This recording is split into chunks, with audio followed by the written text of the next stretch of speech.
আমাদের বাড়ির সামনে এত লোক কেন? ওদের ফ্ল্যাটের পাশেই থাকতেন অনন্ত ঘোষ। তিনি তো কৌরবকে দেখে রেগে ফেটে বললেন, এই যে কৌরব, বলো তো এ কি তোমার কাণ্ড? আমি তো তোমাকে খুব দায়িত্ববান ছেলে বলেই জানতাম, অথচ তুমি তোমাদের বাড়ির ভিতরে কোনো এক বাচ্চাকে রেখে জানলা দরজা সব বন্ধ করে বেরিয়ে গেছো। কি বলছেন আপনি? আপনি তো জানেন আমাদের কেবল একটাই বাচ্চা, বান্টি। ওই তো দেখুন, ওর মায়ের কোলেই আছে। তাহলে সকাল থেকে তোমাদের বাড়ির মধ্যে কার বাচ্চা মাঝে মাঝে চিৎকার করে কাঁদছে? আমার বাড়ির ভিতরে বাচ্চা কাচ্ছে? এই সময় অনেকে একসঙ্গে বলে উঠল, হ্যাঁ নিশ্চয়ই নিশ্চয়ই, আমরা সকলেই দেখেছি সেই কান্না। আমি তো ভেবেছিলাম দরজা ভেঙেই ঢুকে যাব। ছোট্ট বাচ্চার কান্না কি এভাবে দেখা যায়? কি জানি কাঁদতে কাঁদতে বাচ্চাটা এতক্ষণে খিদের জ্বালায় মারা গেল কিনা।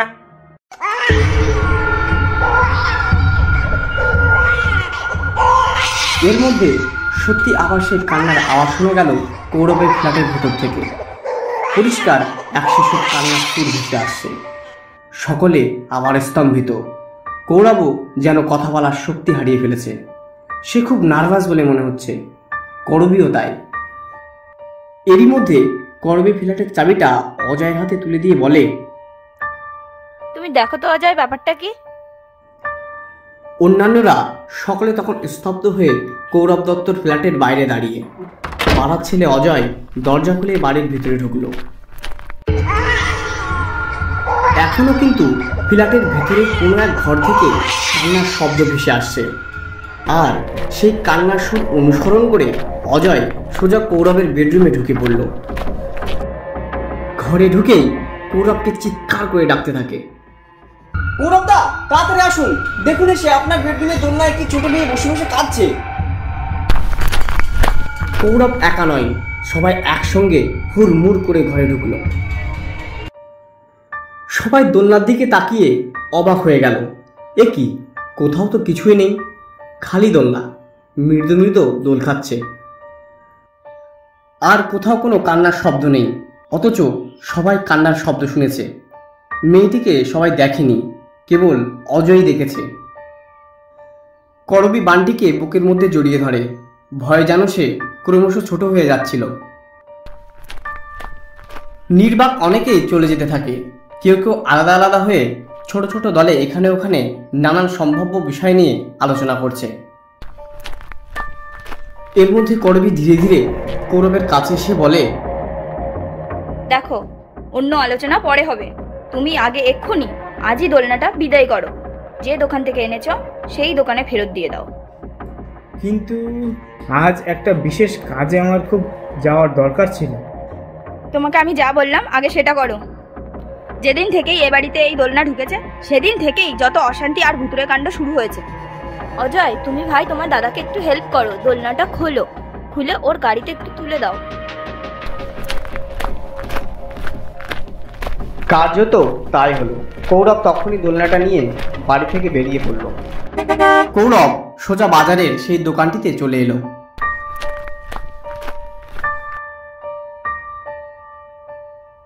এ কি, দোকান এরই মধ্যে বন্ধ হয়ে গেছে? কৌরব হতাশ হয়ে ফিরে আসছিল। ঠিক সেই সময় এক ভদ্রলোক কৌরবকে ডাকল, শুনুন শুনুন, কি ব্যাপার? আপনি কি কাউকে খুঁজছেন?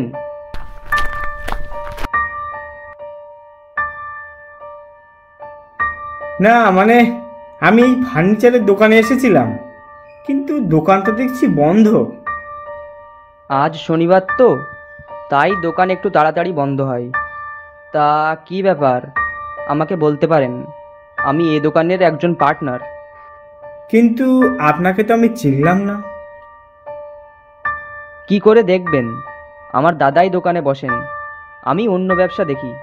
বেশ কয়েকদিন দাদা অসুস্থ, তাই দোকানে আমাকে আসতে হচ্ছে। আচ্ছা আচ্ছা। আপনার যা সমস্যা তা আমাকে বলতে পারেন। না, মানে একটা দোলনা আপনাদের দোকান থেকে কিনেছিলাম, আমার কাছে পাকা রসিদও আছে। এখন সেই দোলনাটা ফেরত দিতে চাই। হ্যাঁ হ্যাঁ, স্বচ্ছন্দে। কোথায় সেই দোলনা? এই তো আমার গাড়িতে।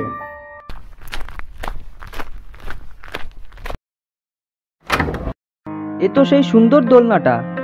আপনি একটা কাজ করুন, মালটা আমার গাড়িতেই তুলে দিন, আমি আজ ওটা বাড়িতেই নিয়ে যাব। কে আবার এখন দোকান খোলে? কৌরব ভদ্রলোকের নির্দেশ মতো তাই করল। কষ্ট হলেও দোলনাটি ভদ্রলোকের গাড়িতে তুলে দিল। ভদ্রলোকও সাহায্য করলেন। আচ্ছা, কত দাম দিয়েছিলেন?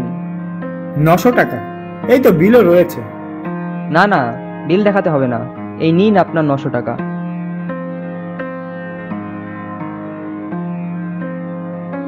আচ্ছা, আজ তবে চলি। এই বলে ভদ্রলোক গাড়ি নিয়ে চলে গেলেন। কৌরব বাড়ি ফিরবে। ঠিক সেই সময় এক ভদ্রলোক কৌরবকে ডাকেন। আরে দত্তবাবু, আপনি? এ কি, ইনি তো দোকানের মালিক। তা আপনি এখানে? আমি তো সেই দোলনাটা ফেরত করতে এসেছিলাম। তা আজ তো দোকান বন্ধ হয়ে গিয়েছে। তা কাল একবার, না না না, কাল তো রোববার বন্ধ, সোমবার না হয় দোলনাটা নিয়ে আসবেন, কেমন? কিন্তু আমার কাজ তো হয়ে গিয়েছে। মানে? কেন, আপনার ভাই তো একটু আগে দোলনাটা নিয়ে গেলেন। তিনি অবশ্য বলছিলেন আপনি খুব অসুস্থ, তাই দোকানে আসছেন না, কিন্তু এখন তো দেখছি। দাঁড়ান দাঁড়ান, আমার ভাই দোলনা ফেরত? আচ্ছা, লোকটি দেখতে কেমন বলুন তো? হ্যাঁ, দেখতে তো স্মার্ট, সুন্দর, মধ্যবয়সী একজন ভদ্রলোক। একখানা অ্যাম্বাসাডার ছিল। সাদা রঙের অ্যাম্বাসাডার? হ্যাঁ, আপনি ঠিক বলেছেন। তা আপনি দোলনাটা ফেরত দিলেন কেন বলুন তো? কৌরব সংক্ষেপে ঘটে যাওয়া সব ঘটনার কথা খুলে বলল। ভদ্রলোক সবকিছু শুনে বললেন, দোলনাটা আপনারা যখন নিচ্ছিলেন তখনই আমি আপনাদের কিছু বলতে চেয়েছিলাম, কিন্তু আপনি তো কিছুতেই শুনতে আগ্রহী ছিলেন না। আর আমিও বুঝতে পারিনি ওদের দোলনাটার উপর এত লোভ। ওদের মেয়ের জন্য ছিল এত গভীর ভালোবাসা, বুঝলেন? আপনি এসব কি বলছেন? আমি তো কিছুই বুঝতে পারছি না। আমি তাহলে কাকে দোলনাটা দিলাম? কেই বা আমাকে টাকাটা দিল? আপনার হাতে কিছু সময় থাকলে আসুন না, কোথাও বসা যাক। ঘটনাটা তাহলে আপনাকে আজ বলেই ফেলি, বুঝলেন? বেশ, তাই চলুন, ওই চায়ের দোকানটাতে যাওয়া যাক। হ্যাঁ হ্যাঁ হ্যাঁ, তাই চলুন।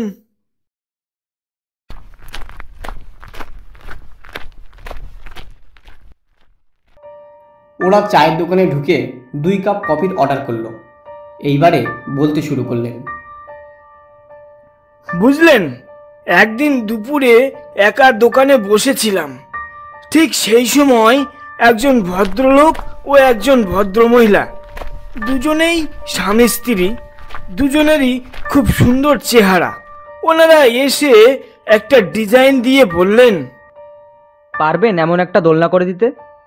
কেন পারবো না? না মানে অনেক দোকানেই ঘুরেছি, কিন্তু কেউ অর্ডারটা নেয়নি।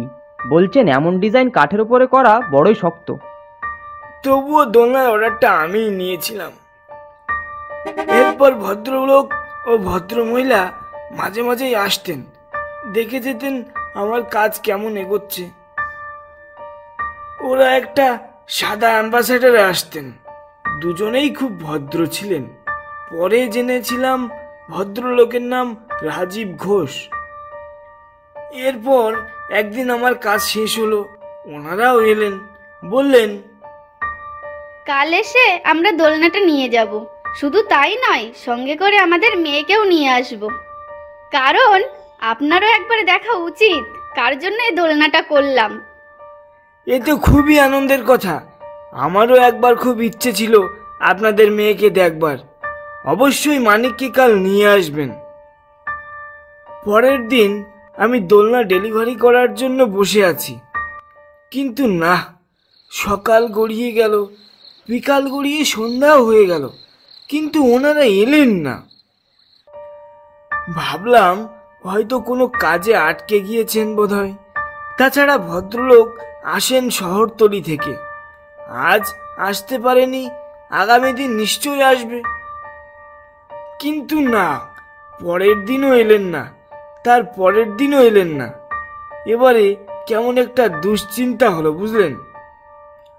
আমাকে রাজীববাবু ওনার টেলিফোন নাম্বারটা দিয়েছিলেন, পরের দিন সেই নম্বরে ফোন করলাম। এটা কি রাজীব ঘোষের বাড়ি? হ্যাঁ বলুন। আমি বউবাজারের এক ফার্নিচারের দোকান থেকে বলছি। রাজীববাবুর একটা দোলনা রেডি হয়ে পড়ে আছে, 3 দিন আগে নিয়ে যাওয়ার কথা ছিল, কিন্তু এখনো পর্যন্ত ওনারা তো এলেন না। আমি বাড়ির চাকর বলছি। আপনাকে আর কি বলবো বাবু, দাদা বাবু বৌদিমণি খুকুমণিকে নিয়ে সেদিন দোলনা আনতে বেরিয়েছিলেন। দুর্ভাগ্যবশত সেদিন রাস্তায় অ্যাক্সিডেন্টে 3 জনেই মারা যান। ও দোলনা আর দরকার নেই বাবু আমাদের। আমি কথা বলার ক্ষমতা হারিয়ে ফোনটা রেখে দিয়েছিলাম, আর সেই দিন থেকেই দোলনাটা আমার দোকানেই পড়েছিল।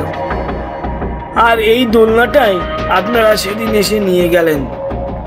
তাহলে একটু আগে আপনার ভাইয়ের পরিচয় দিয়ে দোলনাটা নিয়ে গেলেন, উনি কে? আপনার বর্ণনা থেকে আমার মনে হয় রাজীব ঘোষ নিজেই এসেছিলেন। এই দোলনায় ওনার মেয়ে ছাড়া অন্য কেউ শোবে, সেটা হয়তো ওনার আত্মা সহ্য করতে পারছিল না। তাহলে আমাকে যে টাকাগুলো ফেরত করলেন ভদ্রলোক, সেই কথাটা কি করে সত্যি হয়? তার টাকাটা কি আপনি ভালো করে দেখেছিলেন? নিশ্চয়ই, এই তো ডান পকেটে টাকাগুলো রেখেছি। কিন্তু টাকাগুলো গেল কোথায়? আমি টাকাগুলো পরিষ্কার এই প্যান্টের পকেটেই রেখেছিলাম। না, টাকাগুলো তো পড়ে যাওয়ার কোনো সম্ভাবনাই নেই। সবই সম্ভব, কারণ আপনার টাকাটা ফেরত পাওয়াটাই তো অসম্ভব ব্যাপার। তাহলে দোলনাটা নিয়ে লোকটি গেল কি করে? সেখানেও নিশ্চয়ই কোনো না কোনো রহস্য রয়েছে। যাই হোক, যা হয়েছে হয়েছে। বাড়িতে এসব কথা আপনার স্ত্রীকে বলবেন না, কেমন? তাতে মানসিকভাবে দুর্বল হতে পারে। আচ্ছা চলুন, আপনাকে না হয় বাড়ি পর্যন্ত এগিয়েই দিচ্ছি। এই বলে ওরা এগোতে থাকে। কৌরবের গাড়ির কাছে এসে দেখে গাড়ির সামনে দোলনাটি ভেঙে দুমড়ে মুচড়ে পড়ে আছে। কৌরব বিস্ময়ের সঙ্গে দোকান মালিকের দিকে তাকিয়ে বলে, দেখুন, এই সেই দোলনা। দেখুন, কে যেন ভেঙে দুমড়ে মুচড়ে ফেলে রেখে গিয়েছে। খুব ভালো হয়েছে গৌরব বাবু, আর এই দোলনা নিয়ে কোনো ঘটনা ঘটবার কারণই থাকলো না। দোলনাটা তো সে নিজের হাতেই শেষ করে দিয়েছে। এবার আপনি শান্ত মনে বাড়ি যান। আপনার ছেলের জন্য আমি আর একটা নতুন দোলনা তৈরি করে দেব। হ্যাঁ, সেই ভালো। এই বলে কৌরব বাড়ির উদ্দেশ্যে গাড়ি ছাড়ল। কিন্তু সে কি কৌরবীকে এত সব ঘটনার কথা খুলে বলবে? বন্ধুরা, আমাদের ভুতুড়ে দোলনা গল্পটি এই পর্যন্তই। আজকের গল্পে কৌরব কৌরবীকে সব কথা খুলে বলবে কি? তোমাদের মতামত জানাবে।